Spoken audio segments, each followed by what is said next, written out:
अनंत यात्रा के ओशो दर्शन में आपका स्वागत है। डॉक्टर विजय दीक्षित का अभिवादन स्वीकार कीजिए। एक दिन ओशो ने बताया, जहाँ सुई से काम चलता हो वहाँ तलवार चलाओगे तो मुश्किल में पड़ जाओगे। इस पूरी कहानी को जानने से पहले मैं आपसे निवेदन करूंगा कि अनंत यात्रा चैनल को आप सब्सक्राइब कर लीजिए और नोटिफिकेशन बेल पर ऑल को क्लिक कर दीजिए ताकि हर नया वीडियो आपको सबसे पहले और लगातार प्राप्त होता रहे। तो आइए जान लेते हैं क्या कहा ओशो ने।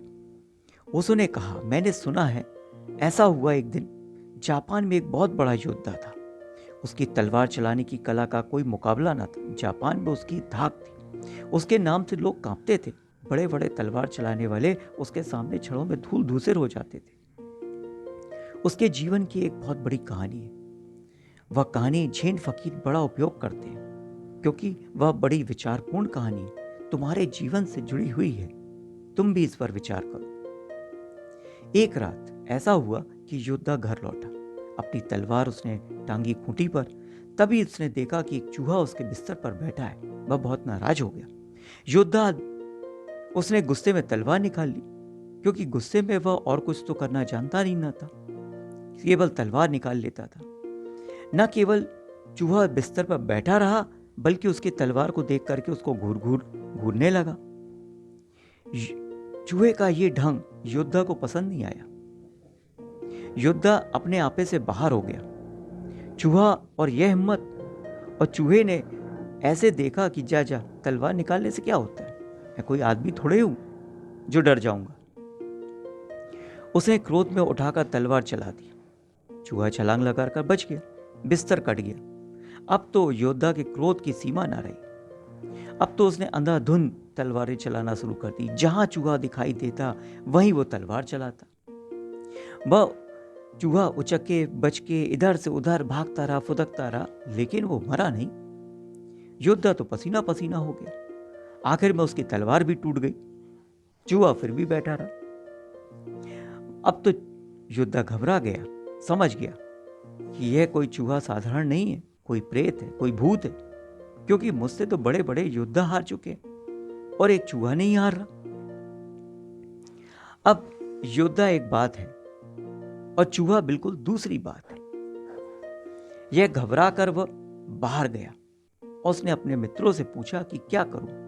उन्होंने कहा, तुम भी पागल हो। चूहे से कोई तलवार से लड़ेगा?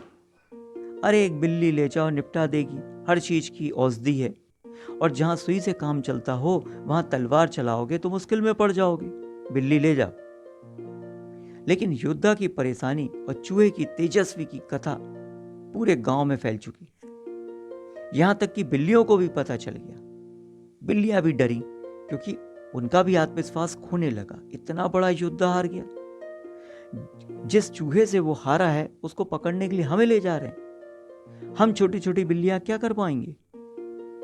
फिर भी बिल्लियों को बामुश्किल तमाम पकड़ के लाया गया। अब बिल्लियां तो दरवाजे के अंदर ही ना जाएं। खींचकर बामुश्किल 2 बिल्लियों को अंदर किया गया। भीतर चूहा उनको घूर घूर के देखने लगा। 1-2 बिल्लियों ने उसके ऊपर थोड़ा झपटने की कोशिश करी, लेकिन चूहा तो घूरता रहा, बल्कि चूहे ने भी उनके ऊपर झपट्टा मार दिया। अब तो बिल्लियां डर गईं, क्योंकि यह तो अजीब स्वभाव था। क्योंकि चूहा कभी बिल्लियों पर झपट्टा नहीं मारता है। तब तक नहीं मारेगा जब तक कि उसको शराब ना पिलाई गई हो। और अगर वो होश में है तब तो वो बिल्लियां ही उस पर झपट्टा मारेंगी। खैर, बिल्लियों का आत्मविश्वास खो गया तो सारी बिल्लियां इकट्ठी हो गईं। उन्होंने कहा, हमारी इज्जत का भी तो सवाल है। योद्धा तो एक तरफ रहा, हारे ना हारे हमें कुछ लेना देना नहीं। हमें भी हमारा कोई मित्र चाहिए जो ऐसी बात बताए कि चूहे को कैसे निपटाया जाए। उन सबको एक बात तय कर ली कि चूहे को तो ठीक करना ही, मगर अब हमारी इज्जत भी दांव पर लगी हुई है। अब हम क्या करें? अगर हमारी हार पूरे गांव में फैल गई ये खबर, तब तो चूहे हमसे डरना बंद कर देंगे, हमारी प्रतिष्ठा भी खो जाएगी। एक दफा पोल खुली तो समझो हम मुश्किल में पड़ गए। दूसरे चूहे भी हम पर हमला करना शुरू कर देंगे और हम कहीं के ना रहेंगे। योद्धा ने तो हमें डुबा दिया। तो उन सब ने राजा के महल में रहने वाली एक मास्टर कैट को याद किया, जो बिल्लियों की गुरु थी। उन सभी ने उससे प्रार्थना की कि अब तुम कुछ करो। उसने कहा, तुम भी पागल हो, इसमें करने जैसा क्या है? मैं अभी आई। वह बिल्ली आई, कमरे के अंदर गई, उसने चूहे को पकड़ा और बाहर ले आई।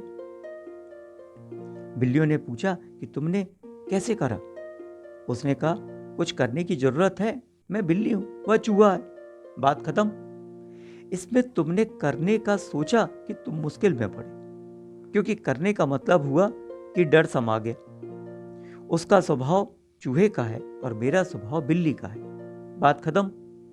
हमारा काम पकड़ना है, उसका काम पकड़ा जाना है। तो यह स्वाभाविक है, इसमें कुछ लेना देना नहीं है, इसमें कुछ करना नहीं है, न इसमें हम जीत रहे हैं न इसमें वह हार रहा है। इसमें हार जीत कहां? यह उसका स्वभाव है, यह हमारा स्वभाव है। दोनों का स्वभाव मेल खाता है। चूहा पकड़ा जाता है।